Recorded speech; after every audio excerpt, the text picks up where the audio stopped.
Hello students, আজি আমি এটা নতুন বিষয় আলোচনা কৰিম। তোমালোকৰ চতুৰ্থ বিচ্যুতিৰ অসমূহিত ৰাশি অংক কৰাইছিলোঁ গ্ৰুপ ডাটাৰ, কিন্তু আনগ্ৰুপ ডাটাটো ৰৈ গৈছে। আজি তোমালোকৰ আনগ্ৰুপ ডাটাৰ অৰ্থাৎ অসমূহিত ৰাশিৰ পৰা চতুৰ্থ বিচ্যুতি কেনেকৈ উলিয়াব পাৰি সেই সম্পৰ্কে আলোচনা কৰিম। এটা ডাটা লৈ লৈছোঁ, আমি কুৱেশ্যন লিখি লৈছোঁ। ফাইণ্ড আউট দ্য কিউডি বুলি লিখিছোঁ, quartile deviation from the following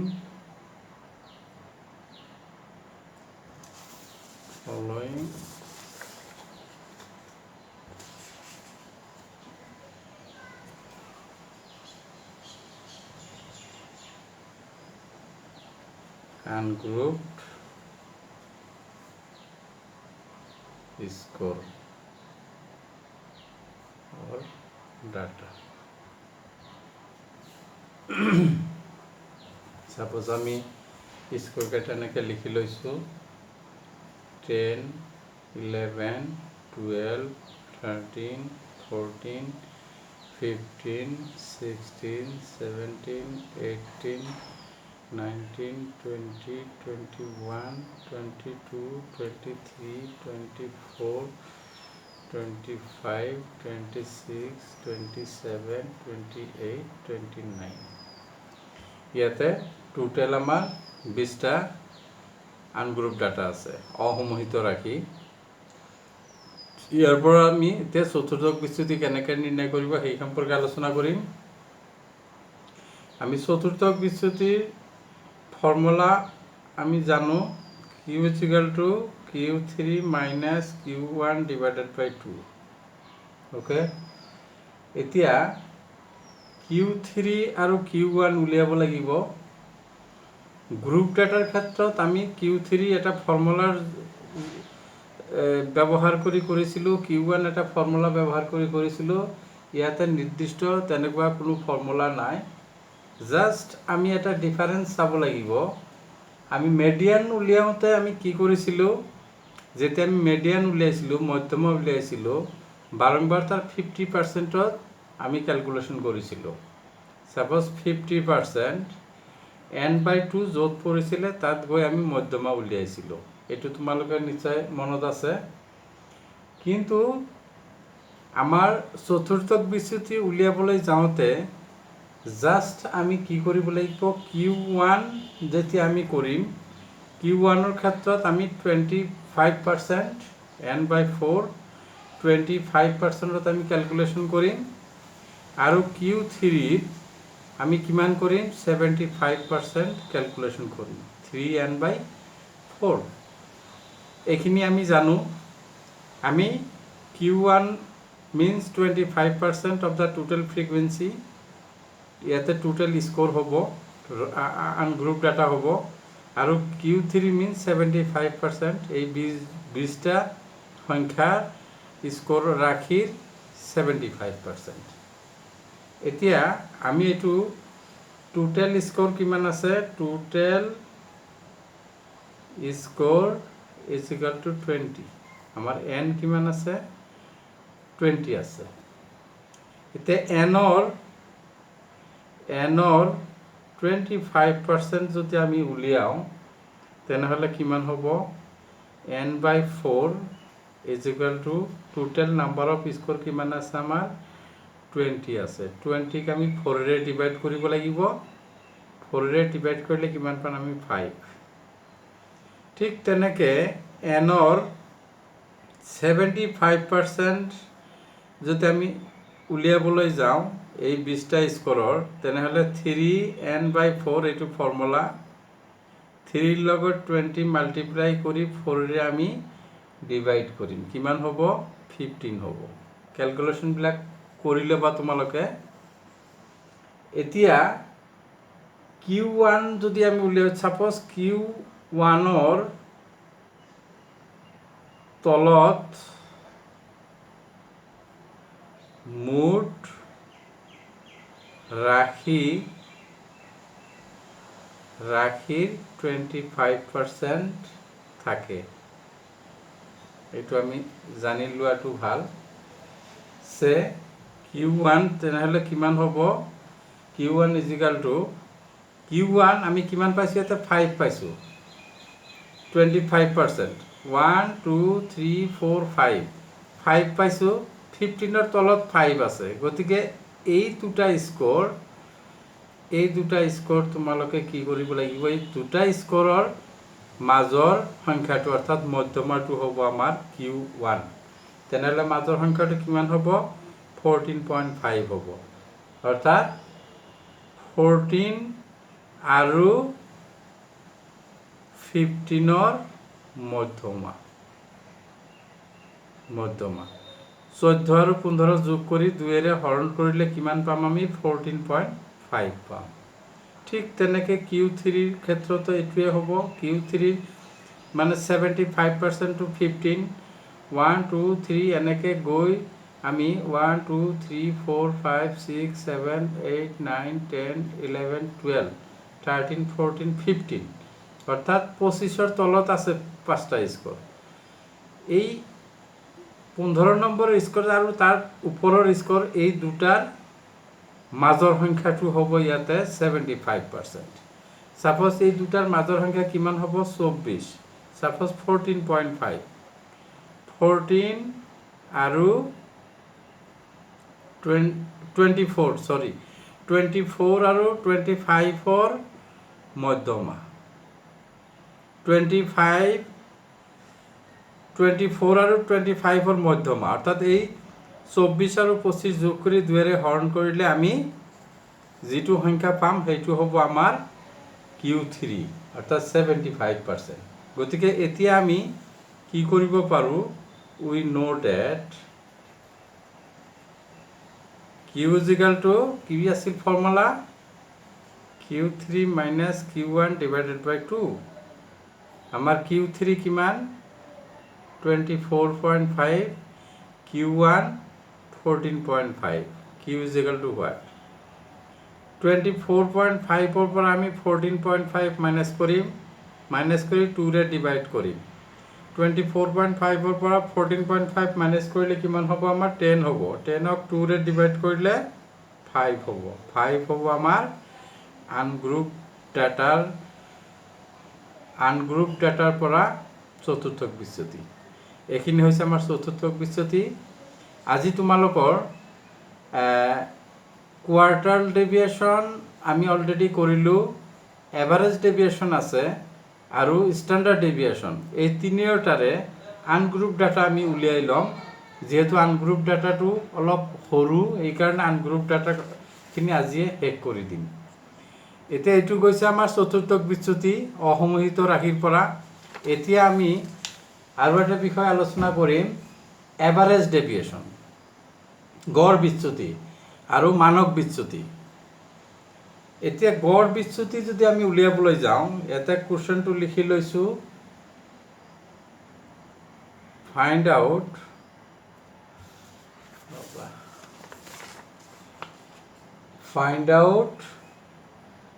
the average deviation or mean deviation. কেতিয়াবা average deviation আৰু mean deviation একে, and SD means standard deviation from the following ungrouped scores. অৰ্থাৎ তলত দিয়া অসমোহিত ৰাশিৰ পৰা গড় বিচ্যুতি আৰু মানক বিচ্যুতি আমি উলিয়াব লাগে। ছাপ'জ স্ক'ৰটো আমি লিখি লৈছোঁ 18, 25, 21, 19, 27, 31, 22, 25, 28, 20।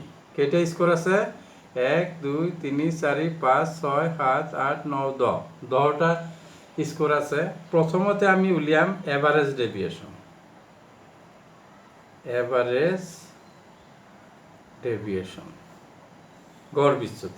গড় বিচ্যুতির ফর্মুলাটো হৈছে আনগ্ৰুপ ডেটাৰ formula average deviation is equal to sigma small x এই এটা বার দিয়া থাকিব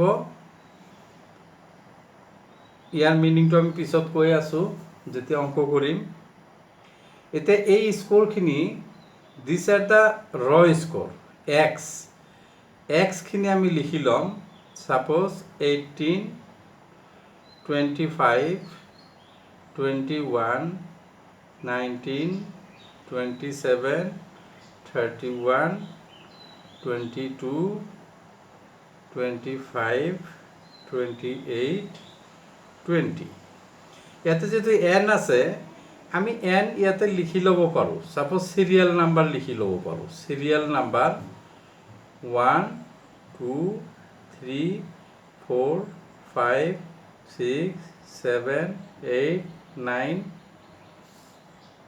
10 n is equal to 10 নিলিখিলেও হয় মই লিখি দিছোঁ আচ্ছা এতিয়া আমাৰ এইখিনি কুৱেশ্যনত দিয়া আছে আমি এতিয়া উলিয়াব লাগিব ফৰ্মুলাত যেহেতু আমাৰ কি আছে ফর্মুলাত দিয়া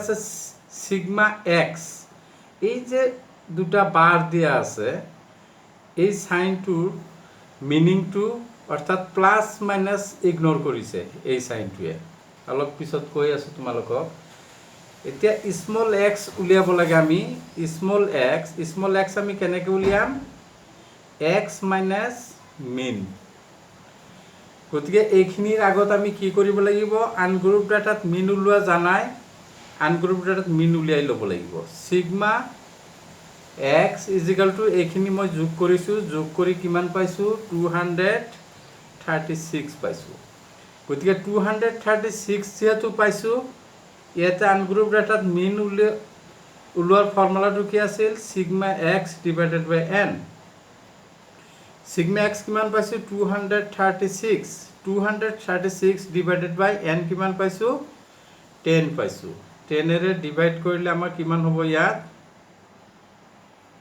23.6 এইটো হৈছে আমাৰ মিন এই কাৰণে উলিয়াই ল'ব লগা হৈছে আমি মধ্যবিন্দুৰ পৰা এক্সৰ পৰা আমি মিন মাইনাস কৰিব লাগিব ওকে এতিয়া আমি স্মল এক্স উলিয়াবলৈ হলে এই ৰ স্কোৰ যে আছে ইয়াৰ পৰা এই 23.6 প্ৰত্যেকটো ৰ স্কোৰৰ পৰা আমি মাইনাস কৰিব লাগিব মাইনাস কৰিলে এইটো যদি আমি মাইনাস কৰোঁ 18 minus 23.6 মাইনাস কৰিলে কিমান হ'ব মাইনাস 5.6 25 minus 23.6 কৰিলে 1.4 21 minus 23.6 আমি কৰিলে minus 2.6 19 minus 23.6 কৰিলে আমাৰ কিমান হ'ব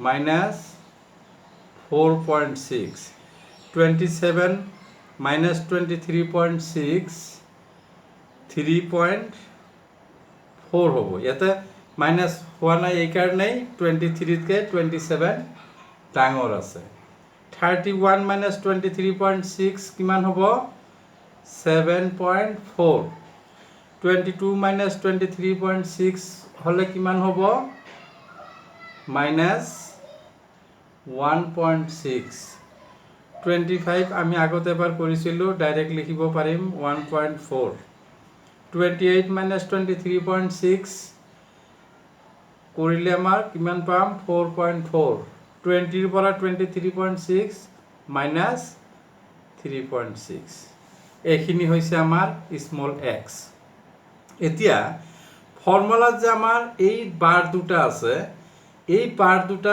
আৰু এটা ঘৰ দি দিছোঁ এইটো বুজাৰ কাৰণে এই বাৰৰ মিনিংটো হৈছে যে ইয়াতে যদিও আমাৰ প্লাস মাইনাস আছে এই সাইনটোৱে মিন কৰিছে এই প্লাছ মাইনাছ ইগনোৰ কৰিছে। প্লাছ মাইনাছ ইগনোৰ কৰিছে মানে প্লাছ মাইনাছ থাকিলেও গোটেইখিনি প্লাছ হ'ব। মই ইয়াতে মাইনাছ চিনটো মই উঠাই দিছোঁ, গোটেইখিনি মই প্লাছ চিনে দিছোঁ, তোমালোকৰ বুজাত সহজ হ'ব। গোটেইখিনি মই প্লাছত দি দিছোঁ। 1.6, 1.4, 4.4, 3.6, গতিকে প্লাছ মাইনাছখিনি গোটেইখিনি এইটো প্লাছ হৈ গৈছে। আৰু এইখিনি মই অলৰেডি প্লাছ কৰিছোঁ। সিগমা এক্স এইটো বাৰ দিয়া ইজিকেল টু 36 হৈছে।